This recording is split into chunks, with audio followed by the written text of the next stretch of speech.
Olá, torcedor coral que acompanha o canal do Anderson Batista, sejam todos muito bem-vindos. Infelizmente, o Superior Tribunal de Justiça Desportiva indeferiu o pedido do Santa de participação na Série D do Campeonato Brasileiro. Hoje a Justiça decidiu por não alterar os 64 participantes da competição que já haviam sido distribuídos anteriormente em seus respectivos grupos, e o Santa, que estava reivindicando uma vaga da Federação Mineira, agora tem que se preparar para a temporada 2025. Mas alguns pontos precisam ser abordados em relação ao Santa Cruz e à Série D, e a partir de agora a gente traz eles aqui para o torcedor conferir. Se você ainda não é inscrito no canal, não perca tempo, vem aqui embaixo, inscreva-se no canal do Anderson Batista, ative o sino das notificações, deixe o like neste conteúdo e, claro, vem com a gente. Indeferido o pedido do Santa, até aí foi uma tentativa que a diretoria coral, juntamente com a sua parte jurídica, tentou ao longo dessas últimas semanas a busca por dar continuidade aos trabalhos corais em 2024. Não aconteceu, vida que segue. Foi uma tentativa onde o Santa Cruz não tinha garantias, mas acabou vendo uma brecha que foi dada tanto na Lei Geral do Esporte como também no Regulamento Geral de Competições da CBF. Acabou prevalecendo o regulamento específico da competição que destina as vagas para cada estado. E é esse um ponto a ser abordado aqui dentro desse conteúdo. E o torcedor também pode dar a sua opinião aqui através da nossa plataforma. Acredito que um dos equívocos que foram tomados pela diretoria do Santa Cruz, e isso precisa ser trabalhado não apenas pelo Santa, mas por outras equipes num futuro próximo, é de reivindicar essa vaga em cima da disputa da Série D. Porque se o Santa já tivesse tratado dessa situação com um pouquinho mais de antecedência, observando a situação dos clubes, a maneira como essas equipes estavam se comportando, talvez o movimento ele tivesse acontecido de maneira coletiva e não de uma maneira individual, como vimos hoje no STJD. Segundo ponto, a maneira também como o Santa se lançou à justiça, como sendo uma final de campeonato. Não por todos. A cúpula gestora coral estava presente no Rio de Janeiro, se destinou até o sudeste do país para acompanhar de perto todo o desenrolar da situação, mas cá para nós, não precisava daquela faixa mostrando uma certa indignação, porque de fato o Santa estava como um franco atirador nessa situação. Embora o STJD tenha relatado que o Santa apresentou um certo embasamento no seu pedido, mas a faixa apresentada à frente da entidade mostram que algumas pessoas que hoje estão até com certo apoio da atual diretoria, mas que continuam no clube já há um bom tempo, ou como conselheiro, ou como uma pessoa ligada à gestão executiva do Santa, precisa se afastar. Aquela faixa mostrou que ainda existem pessoas que têm um certo QI de apequenamento do clube, que ainda estão inseridas num contexto mais sério, de um Santa que se mostrou sério administrativamente falando nessa temporada 2024, com resultados dentro de campo satisfatórios pelo que se foi almejado, e em termos financeiros, em termos administrativos, resultados bem mais positivos até do que vimos em gestões anteriores. Agora a gente entra num ponto sobre a Série D. Essa maneira do Santa acatar a vaga, eu sempre defendi aqui dentro do canal.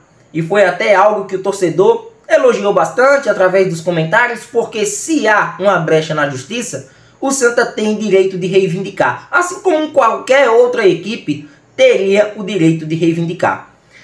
Sempre se teve a ideia de que o STJD, juntamente com a CBF, não teria o interesse em mexer na competição, até porque estamos nos tratando de uma Confederação Brasileira de Futebol, que há poucos dias do início da Série A divulgou recentemente as datas, os horários das partidas da primeira divisão. bem como os jogos da Copa do Nordeste em sua fase de quartas de final, mostrando todo o despreparo com as competições que são as principais de seu calendário. Mas também uma coisa interessante, a Série D ela vem nos últimos anos perdendo um pouco a sua essência. A Série D, eu sempre que acompanho o futebol nos anos anteriores, eu tive sempre o costume de ver as equipes de um mesmo ano, como era antigamente, participarem da Série D do ano de disputa do estadual. Você ganha a vaga no estadual referente a 2021, por exemplo, um exemplo hipotético, e no mesmo ano de 2021 você disputa a quarta divisão. Você pega, como se diz na gíria do futebol, um elenco quente, um elenco onde tá ali com aquela empolgação da vaga garantida e que vai dar prosseguimento a essa vaga numa competição que lhe pode render uma divisão acima no futebol nacional. Hoje não. O que vemos hoje é o cenário de clubes que garantem vaga no ano seguinte já não tem mais a mesma estrutura, porque eles passam praticamente um ano de hiato para disputar uma quarta divisão nacional.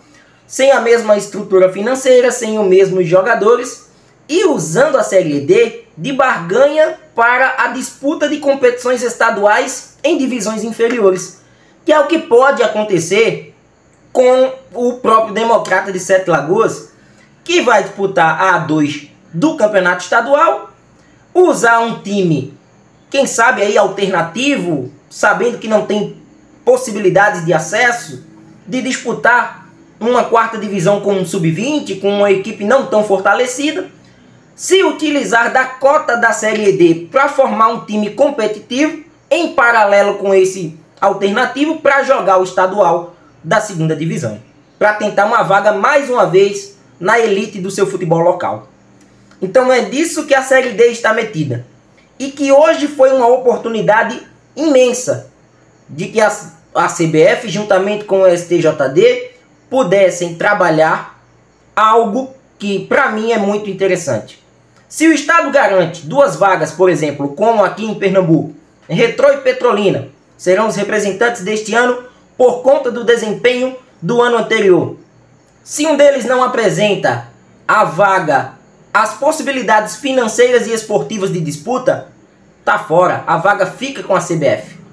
Já era para a CBF ter coibido esse tipo de ação, porque na maioria das vezes os clubes se utilizam desse artifício para apenas disputar a Série D e não torná-la mais competitiva.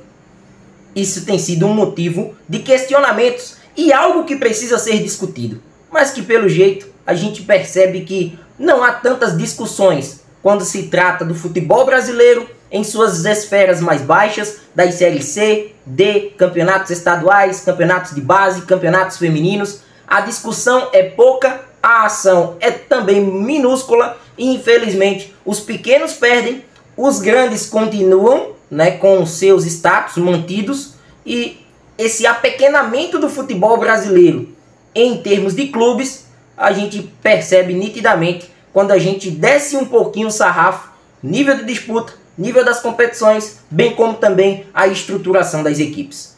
Era para a CBF, junto com o STJD, ter tomado partido dessa situação, para que clubes não pudessem mais ter esse tipo de artifício dentro de competições nacionais. Porém, esses artifícios continuarão. E infelizmente, só quem sai perdendo é a própria Série D, que tem tudo para que nos próximos anos continue com essa mesma fórmula de disputa regionalizada e sem o aumento de divisões do futebol do país.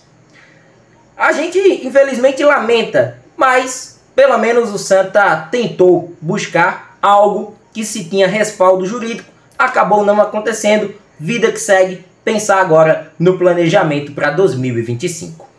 Inscreva-se no canal, ative o sino das notificações, este é o canal do futebol pernambucano, o canal do YouTube do Anderson Batista. Até mais!